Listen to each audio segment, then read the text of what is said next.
Hello everybody and welcome to the top 10 Tron games. Now these games might not be exactly from Tron, but they certainly mimic them in the gameplay and the feeling of the universe. So our first game is Vector Runner, a fast-paced third-person racing game.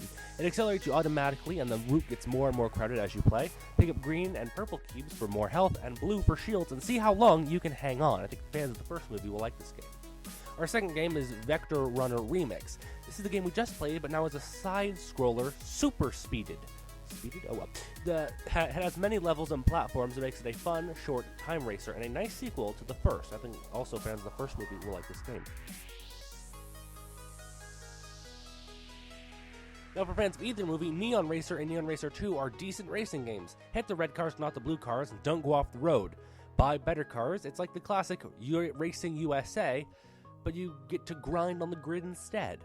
Our fourth game, based on the second movie, is Neon Rider. Change the color of your bike along with the color of the road or fall through the road to your death, and beware of what path you pick. Our fifth game, based on the first movie, is possibly my favorite on this list, Vector Conflict. This is a first-person turret game. It starts easy, but soon invisible tanks and bombers invade your grid. Good thing you have nukes and loads of upgrades. It's also available on mobile. Yep.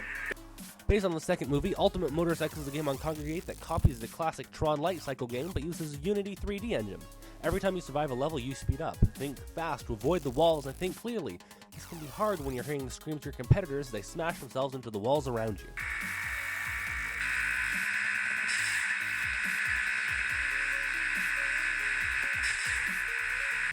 Our seventh game, based on the first movie, Freezing Solid, is an indie game in the true sense of the word, and I doubt many of you have heard of it.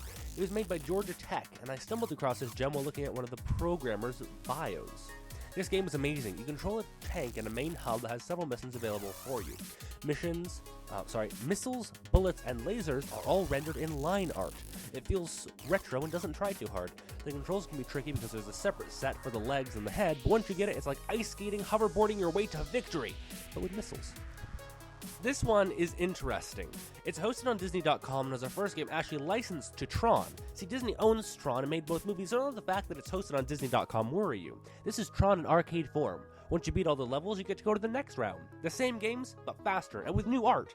Every game gets a boost, from shooting ants and walls over your head to light cycles and tanks. Much like Freezing Solid, it's nice and retro. The second movie-based game, this one is based on the second movie, and it's also hosted on Disney.com, is Disney's official free-to-play light cycle game. There's also one that you can pay for on a mobile device. You get to race on many different maps and a customizable character. Survive the track without de-rezzing. This is one of the best-looking games on the list. It's fast, fun, and nice to look at.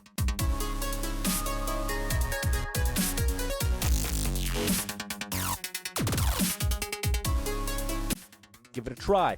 Our last game that we're going to look at is Tron Disc Battles, the official Disney free hosted one.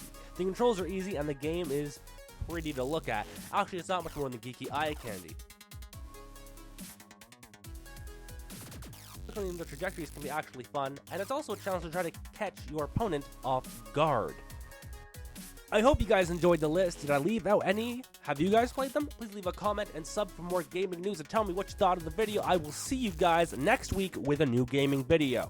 Till then, I'll see you guys in the grid.